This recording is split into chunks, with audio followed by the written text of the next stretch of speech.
नमस्कार. अवधूत चिंतन श्री गुरुदेव दत्त श्री स्वामी समर्थ. नवरात्र उत्सव नुकताच संपला आहे आणि आता कोजागिरी पौर्णिमा येत आहे. नवरात्र उत्सवामध्ये आपण कुलदेवीच्या अनेक सेवा केल्या आहे. आई भगवतीला, माता लक्ष्मीला प्रसन्न करण्यासाठी तुम्ही नवरात्रामध्ये देवीच्या अनेक सेवा केल्या असेलच. परंतु बऱ्याचदा काय होते की काही ना काहीतरी कारणांमुळे आपल्याकडून एखादी सेवा करायची राहून जाते, किंवा असेही बरेच लोक असतील ज्यांना नवरात्रामध्ये कोणतीही सेवा करायला जमली नाही, किंवा काही ना काहीतरी अडचणींमुळे, अडथळ्यांमुळे त्यांची नवरात्रामध्ये देवीची सेवा करण्याची राहून गेली असेल. असेही होते की आपल्याला एखादी सेवा करायची होती, परंतु ती करायला आपल्याला जमलीच नाही, किंवा वेळच मिळाला नाही, किंवा काहीतरी अडथळा आला आणि आपल्याला ती सेवा करायला जमली नाही. तर हा व्हिडिओ त्या सर्वांसाठी आहे ज्यांना नवरात्रामध्ये कोणतीच सेवा करायला जमली नाही, किंवा एखादी सेवा करायची राहून गेली आहे.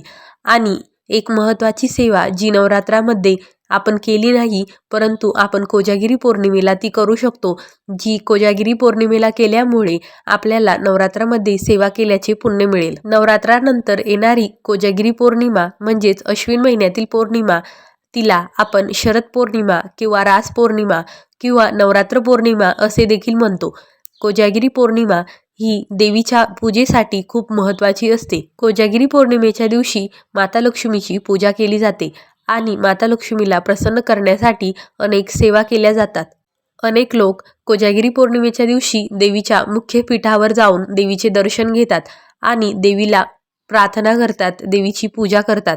नवरात्रानंतर येणाऱ्या कोजागिरी पौर्णिमेला खूप जास्त महत्त्व आहे आणि देवीच्या बऱ्याच शक्तिपीठाच्या ठिकाणी या दिवशी मोठा उत्सव असतो आणि आपण ज्या देवी बसवलेल्या असतात त्यांचे विसर्जन देखील कोजागिरी पौर्णिमेलाच होते. कोजागिरी पौर्णिमेला देवीच्या आणि माता लक्ष्मीच्या पूजेला खूप जास्त महत्त्व दिलेले आहे आणि या दिवशी आपण माता लक्ष्मीला प्रसन्न करण्यासाठी अनेक सेवा करत असतो. माता लक्ष्मीची रात्री 12 वाजताची सेवा खूप महत्त्वाची असते. आज आपण या व्हिडिओमध्ये नवरात्रामध्ये आपल्याला कोणतीच सेवा जमली नसेल तर त्यासाठी कोणती सेवा करावी, किंवा नवरात्रामध्ये जर आपल्याला एखादी सेवा करायला जमली नाही तर ती या कोजागिरी पौर्णिमेला कशी करावी हे बघूया. कोजागिरी पौर्णिमेला तुम्ही नवरात्राच्या सर्व सेवा करू शकता. तुमची जर इच्छा असेल तर तुम्ही कोजागिरी पौर्णिमेला दुर्गा सप्तशतीचा पाठ करू शकता, देवीला कुंकुमार्चन करू शकता आणि कनकधारा स्तोत्र, सिद्धकुंजिका स्तोत्र, श्रीसूक्त यांचे पठण देखील करू शकता. यावर्षी कोजागिरी पौर्णिमा 6 ऑक्टोबरला सुरू होत आहे आणि 7 ऑक्टोबरला ती सकाळी 9:16 समाप्त होत आहे. तर तुम्ही या काळात कोजागिरी पौर्णिमेला देवीच्या सर्व सेवा करू शकता. तुमची जर इच्छा असेल तर तुम्ही या 2 दिवसात म्हणजे 6 आणि 7 ऑक्टोबरला दुर्गा सप्तशतीचा 1 पाठ करू शकता, किंवा 3 पाठ करू शकता, किंवा 5 पाठ करू शकता. तुम्हाला जितके शक्य होतील तितके पाठ तुम्ही करू शकता. तुम्हाला जर शक्य असेल तर तुम्ही पौर्णिमेला कुंकुमार्चन देखील करू शकता, कारण आपण मंगळवारी, शुक्रवारी, पंचमीला, अष्टमीला, नवमीला, सप्तमीला, पौर्णिमेला, अमावस्येला किंवा लक्ष्मीपूजनच्या वेळेस कुंकुमार्चन करत असतो.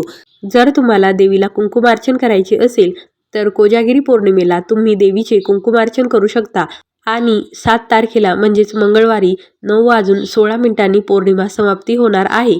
तर तुम्ही 9:16 देवीला मंगळवारी कुंकुमार्चन करू शकता, किंवा सोमवारी देखील करू शकता.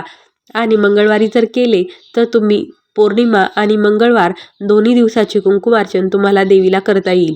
माता लक्ष्मीला प्रसन्न करण्यासाठी कोजागिरी पौर्णिमेला अनेक सेवा केल्या जातात. या दिवशी माता लक्ष्मी हातात अमृत कलश घेऊन कोण जागे आहे, कोण जागे आहे म्हणजेच कोजागिरी कोजागिरी असे म्हणत फिरत असते आणि जे लोक जागे आहेत, जे माता लक्ष्मीची सेवा करत आहे, त्यांना सर्वांना माता लक्ष्मी आशीर्वाद देते आणि त्यांना धन, संपत्ती, वैभव प्राप्त होण्याचा आशीर्वाद देते. त्यामुळे तुम्ही कोजागिरी पौर्णिमेला कनकधारा स्तोत्राचे 11 पाठ करू शकता, ज्यामुळे माता लक्ष्मी तुमच्यावर प्रसन्न होईल आणि तुम्हाला भरभरून आशीर्वाद देईल. या दिवशी तुम्ही सिद्धकुंजिका स्तोत्राचे देखील 11 पाठ करू शकता, किंवा तुम्हाला जितके शक्य होतील तितके पाठ तुम्ही करू शकता. जर तुम्हाला दुर्गा सप्तशतीचा पाठ करायला जमले नाही तर तुम्ही सिद्धकुंजिका स्तोत्राचे देखील पाठ करू शकता. आणि यामुळे तुम्हाला दुर्गा सप्तशतीचा पाठ केल्याचे फळ मिळेल। तुम्ही या दिवशी 99 मंत्राचा जप करू शकता। 99 मंत्राची 1, 3, 11 माळी जप करू शकता। सोबतच माता लक्ष्मीच्या 108 नावांचा जप देखील तुम्ही करू शकता। त्यानंतर तुम्ही कोजागिरी पौर्णिमेला महालक्ष्मी अष्टकचे पठण करू शकता। कोजागिरी पौर्णिमेला माता लक्ष्मीला प्रसन्न करण्यासाठी आणि चंद्रदेवांची कृपा प्राप्त करण्यासाठी अनेक लोक उपवास देखील करतात। तुम्हाला जर माता लक्ष्मीची कृपा हवी असेल तर उपवास देखील करू शकता आणि हा उपवास तुम्ही काहीही खाऊन करू शकता किंवा फलाहार घेऊन देखील करू शकता। आणि सर्वात महत्त्वाची सेवा म्हणजे जर तुम्हाला नवरात्रामध्ये आपल्या कुलदेवीची ओटी भरायला जमले नसेल किंवा काही अडचणींमुळे तुम्हाला ती ओटी भरता आली नसेल तर तुम्ही कोजागिरी पौर्णिमेच्या दिवशी ती ओटी भरू शकता आणि कुलदेवीला प्रसन्न करू शकता। कोजागिरी पौर्णिमेला तुम्ही तुमच्या कुलदेवीची ओटी भरू शकता किंवा तुमच्या आजूबाजूला कुठे मंदिर असेल तर त्या मंदिरात जाऊन देखील तुम्ही देवीची ओटी भरू शकता। आता नवरात्रात आपल्याला माता लक्ष्मीला प्रसन्न करण्यासाठी एक सेवा करायची आहे। ती कोणती तर तुम्हाला रात्री 12 वाजता माता लक्ष्मीची सेवा करायची आहे आणि ती कशी करायची याबद्दल व्हिडिओ आपल्या चॅनलवर अपलोड केलाच आहे। तो बघून तुम्ही माता लक्ष्मीची तशी सेवा करू शकता। 12 वाजताची माता लक्ष्मीची आणि भगवान विष्णूंची सेवा केल्यामुळे आपल्याला सर्व सुखांची प्राप्ती होते। माता लक्ष्मी आपल्यावर प्रसन्न होते आणि आपल्याला भरभरून आशीर्वाद देते। आपल्याला सुख, वैभव, धन, संपत्ती प्राप्त होण्यासाठी आशीर्वाद देते। आणि सोबतच कोजागिरी पौर्णिमेला तुम्ही मनशांतीसाठी आणि शारीरिक शांतीसाठी, रोगांतून मुक्त होण्यासाठी देखील अनेक सेवा करू शकता। त्यांचा व्हिडिओ देखील आपल्या चॅनलवर अपलोड केलेला आहे। या दिवशी तुम्ही माता लक्ष्मीला प्रसन्न करण्यासाठी रात्री नैवेद्य देखील दाखवू शकता। या नैवेद्यामध्ये तुम्हाला दूध दाखवायचे आहे। कोजागिरी पौर्णिमेला दूध आटवण्याची प्रथा आहे। बरेच लोक कोजागिरी पौर्णिमेला दुधाची खीर देखील करतात। तुम्हाला जे शक्य होईल ते तुम्ही करू शकता आणि रात्री 12 पर्यंत हा नैवेद्य तयार करून तुम्ही तो 12 वाजता जेव्हा माता लक्ष्मीची पूजा करणार आहे तेव्हा तुम्ही तो देवीला अर्पण करू शकता। आता बऱ्याचदा काय होते की नवरात्रामध्ये आपल्याला अनेक घाई गडबडी असतात आणि देवीच्या अनेक सेवा करायच्या असतात। त्यामुळे आपल्याला कन्यापूजन करायला जमेलच असे नाही। नवरात्रामध्ये कन्यापूजन करायला जमले नसेल किंवा कन्यापूजन करायचे राहिले असेल पण कन्यापूजन करण्याची इच्छा होती, कन्यापूजन करायचे होते तर तुम्ही कोजागिरी पौर्णिमेला देखील कन्यापूजन करू शकता। नवरात्रामध्ये ज्यांना कन्यापूजन करण्याची इच्छा होती परंतु काही ना काहीतरी कारणांमुळे कन्यापूजन करायला जमले नाही किंवा काहीतरी अडथळे आले, अडचणी आल्या, त्यामुळे कन्यापूजन राहून गेले, ते सर्वजण कोजागिरी पौर्णिमेला कन्यापूजन करू शकता आणि कोजागिरी पौर्णिमेला कन्यापूजन करून आई भगवतीला, आपल्या कुलदेवीला प्रसन्न करू शकता। आता कोजागिरी पौर्णिमेला कन्यापूजन कसे करावे याबद्दलची संपूर्ण माहिती आपल्या चॅनलवर अपलोड केलेली आहे। तुम्ही नवरात्रामध्ये जसे कन्यापूजन करता तसेच कोजागिरी पौर्णिमेला करायचे आहे। कन्यापूजन कसे करावे याबद्दलचा व्हिडिओ आपल्या चॅनलवर आहेच। आपल्या मी गतपुरीची या चॅनलवर जाऊन तुम्ही तो व्हिडिओ बघू शकता आणि त्याप्रमाणे कन्यापूजन करू शकता। कोजागिरी पौर्णिमेला तुमच्याकडे देवीचा जो पण कोणता फोटो असेल, मूर्ती असेल त्याची पूजा करावी, अभिषेक करावा, देवीची यथासांग पूजा करावी आणि त्यानंतर देवीला धूप दीप दाखवून आरती करावी, देवीची कुलदेवीची आरती म्हणावी आणि देवीला नैवेद्य अर्पण करावा। तुम्हाला जो पण शक्य असेल तो नैवेद्य तुम्ही कुलदेवीला, आपल्या आई भगवतीला अर्पण करू शकता।